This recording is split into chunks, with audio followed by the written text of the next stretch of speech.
réussir à faire l'exercice 37, page 127. Dans l'exercice 37, page 127, on doit résoudre des inéquations de cette forme. En fait, on doit déterminer le signe de ça.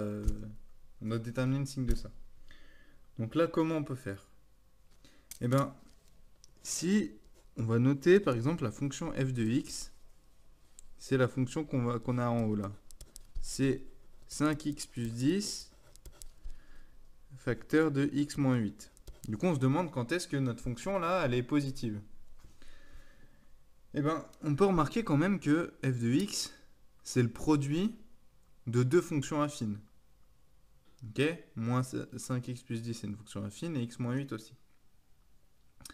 Et donc ça, je ne sais pas si vous vous rappelez, avec les tableaux de signes, ben, on pouvait déterminer le signe du produit de deux fonctions affines. Et donc, on va faire le tableau de signes de f. Donc, pour ça, donc là, on met les x, on va de moins l'infini à plus l'infini. Ensuite, du coup, quand on avait le produit, on faisait d'abord le signe de là, donc le signe de moins x plus 10. Ensuite, le signe du coup de x moins 8. Et enfin, on peut avoir le produit, donc le signe de f. Donc pour trouver pour avoir d'abord par exemple le signe de moins x plus 10. Donc là, ça fait un peu loin, hein, c'est les fonctions affines. Donc il fallait d'abord, je vous rappelle, d'abord trouver où est-ce que cette fonction s'annulait. Vu qu'on sait avoir le signe, on va déjà chercher où est-ce qu'elle s'annule. Donc pour ça, on va résoudre l'équation moins 5x plus 10 égale à 0. Donc on fait passer le moins 10 de l'autre côté, le 10 de l'autre côté, pardon, donc ça nous fait moins 5x égale à moins 10, parce que quand on change de côté, ça fait on change de signe. Ensuite, on divise par ce qui est devant le x, donc on divise par moins 5 de chaque côté, donc ça nous donne x égale à moins 10 divisé par moins 5, et ça fait 2. Donc ça, c'est notre premier point, on a 2. Et ensuite, on se demande, donc maintenant pour le signe de x moins 8, on se demande quand est-ce que x moins 8 il est égal à 0.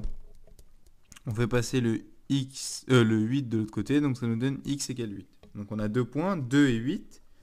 Donc on fait attention, là, il faut vraiment faire attention quand on fait le produit de deux, ou le quotient hein, de deux fonctions affines et qu'on détermine le signe. Il faut bien faire attention de mettre dans leur 300, hein, pas mettre le 8 avant le 2. Il faut bien mettre le 2 avant le 8. Donc c'est pour ça qu'il faut déterminer les deux d'abord et après voir voir qu'il y en a un qui est avant l'autre.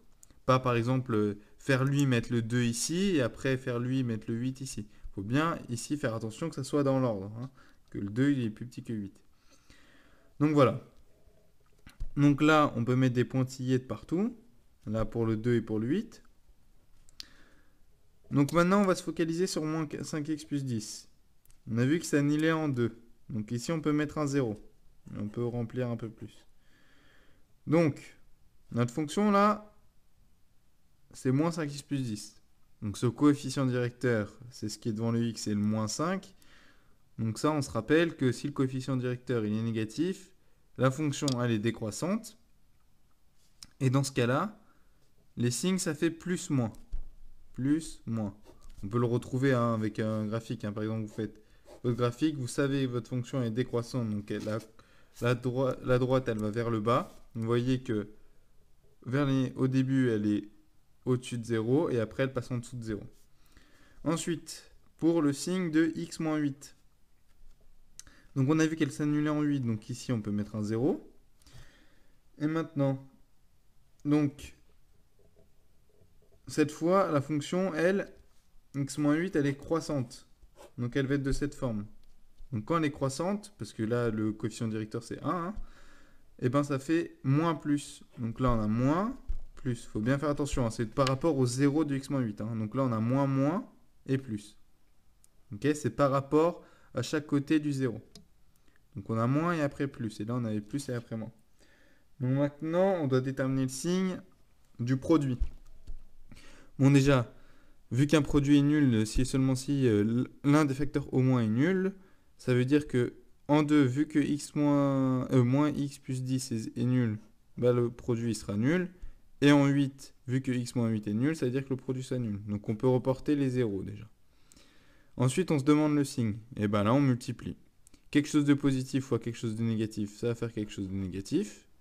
Quelque chose de négatif fois quelque chose de négatif, ça va faire quelque chose de positif. Et moins fois plus, ça fait moins. Et bien nous, on se demandait du coup quand est-ce que le produit était positif. Et bien on regarde, il est positif seulement ici. Et bien ici, c'est entre D et 8. Donc l'ensemble des solutions,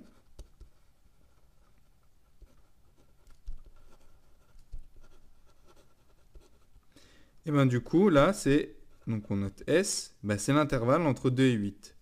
Donc 2, 8. Donc il faut se demander maintenant comment on met les crochets. Et bien vu que c'est supérieur ou égal, et ben on les prend. Donc c'est l'intervalle 2, 8. Donc c'est tous les nombres compris entre 2 et 8.